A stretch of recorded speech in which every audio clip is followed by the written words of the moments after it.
James 1 is just James today. I'm going to talk about a business improvement called 5S. It's part of the Operational Excellence Toolkit. Stay tuned.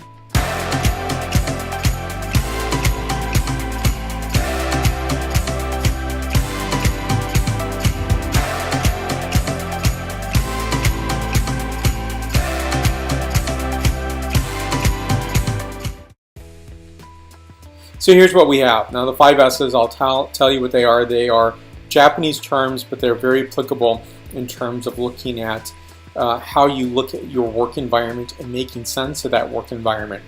5S's. The first is Siri, Seitan, Seiso, Seiketsu, and Shetsuke. So if you look at the 5S history, now this is really, again, back to operational excellence, looking at your work environment and making your work environment easier. So the foundation begins with Venetian shipbuilders in the 16th century, streamlined shipbuilding. Now what they did was they actually had pre-cut lumber into specific areas so you could pull those specific lumber pieces to build a ship and to do so more efficiently. So Toyota in the 1970s adopted a lot of operational excellence tools, just in time, for example, or Lean Six Sigma, and Kaizen. And when you look at these, you could also make arguments that the 5S, since it did exist since Venetian shipbuilding times, it might have existed earlier. There might be other examples. Ultimately, the takeaway here is to look at the 5S's in terms of what it can do for your organization. And the foundational piece here is really starts up on the uptick with Edward Deming going to Japan. He's a statistician by training, and he's going there to give the census. And in doing so, he becomes this innovator of quality management in manufacturing. Now, the framework here seems like it's only manufacturing oriented because you see the House of Lean Manufacturing. But you should actually look at this in terms of this is for the office setting, 21st century. Here's how we can make life better and easier. So 5S is often, again, paired with only manufacturing. However, in our very busy demands of a competitive marketplace, it really should be associated with the world of the office as well. And you can think of that in terms of maybe not just the office, but working from home. A lot of people are home officing, so there's better ways of doing things, and this is just the tool to think about that. So I just mentioned Toyota enabling JIT, just in time. And then Champagne over the years has been doing Kaizen. It doesn't realize that it's done Kaizen. Kaizen is incremental improvement.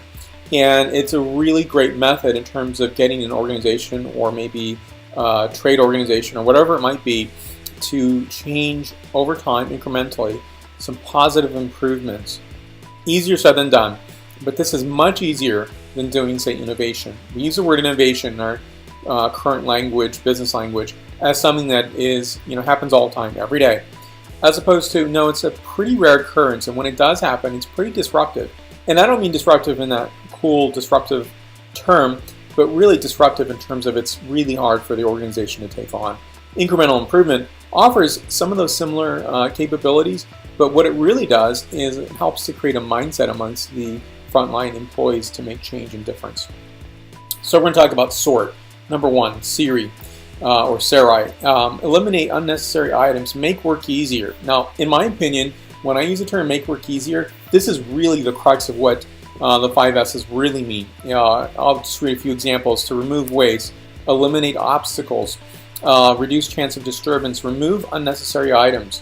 Now, this could be in terms of the office place. Examples are easy to find information, access to systems without great effort, processes are clear. So my example to access to systems is I onboarded to a company one time, and a reconciliation site is where I had to go to. So I had to get pieces of information from 3 separate sources to come together so that I can actually use that. And what I mean by that is just even getting your password and sign-on information was extraordinarily difficult. It didn't need to be. Number 2 is Seitan, which is set in order, a place for everything. Now, it's to prevent loss of time. It's also arranging the workplace, maybe it's your hardware or your software, to optimize what you do, but it's also to reduce fatigue. So, chronic movement of maybe your hand on the keyboard, or maybe it's eye strain by looking at your screen all the time. It's to maintain safety as well. Also, workflow smoothness is important, and checklists and videos to utilize equipment or to utilize systems, in my opinion, if we look at this in terms of the office setting. So examples, concrete examples, are information found in logical places. Not always the case in some organizations. You have maybe 10 shared folders, but you're not really sure which folder you can utilize, or that the information is duplicated and put in several locations, but the source of truth is not really a top-line preference for the organization. Consistency in file naming convention can really be important. Processes as it relates to having a checklist for those difficult or more complex tasks. Shine, say so. So clean and inspect. Clean your work area regularly. This means your computer desktop. And because we're really focusing in on the office setting, keeping your inbox, your email inbox to a minimum so that you have processed and you don't have to struggle through so many particular items. Also, you file them in logical manner so you can go back to that if needed. Maintain a priority list throughout the day. And what I mean by this is sometimes, you can go in and say, I'm going to get 1, 2, and 3 done today. Instead, it's 1, 7, and 10. And you lose sight of the 2 and 3 perspectives or 2 and 3 priority items you had to do. So information found in logical places again. Consistency in file naming convention. Processes have checklists. So some of these might sound repetitive, but in my opinion, they're not because they're looking at two sides of a coin. Auditing Kaizen and 5S. You have to look at that and say, all the 5S's that we're doing, do they make sense? And 5S in this scenario is it's team effort. It's not just one person or manager to their subordinate. Ultimately, when I came to an organization one time, this was on my accountabilities. And in doing so, I said, well, shouldn't I be working with a team to get the 5S's, really ironed out? And the answer was no, you do it on your own. And I'm like, okay, that doesn't make a lot of sense. But if that's what you want, I'll do that. So that wasn't the proper use of the 5S exercise. And to look at Kaizen as well. Is it, are you doing what you're saying you're doing? Standardize, say Keitsu. Create a standard approach and process. So maintain high standards in the workplace at all times. That is, maybe you don't lose track of, how you process information, or you don't bypass a checklist because you're too much in a hurry to get it done. You look at best practices. It sounds like a cliche, but I think organizations really skim through this and they call everything a best practice, or it isn't, and they don't document what it is. So it doesn't have to be a really big, shiny list. It doesn't need to be posted, but actually it should be placed in a, say, file or a common location where people can look at this information.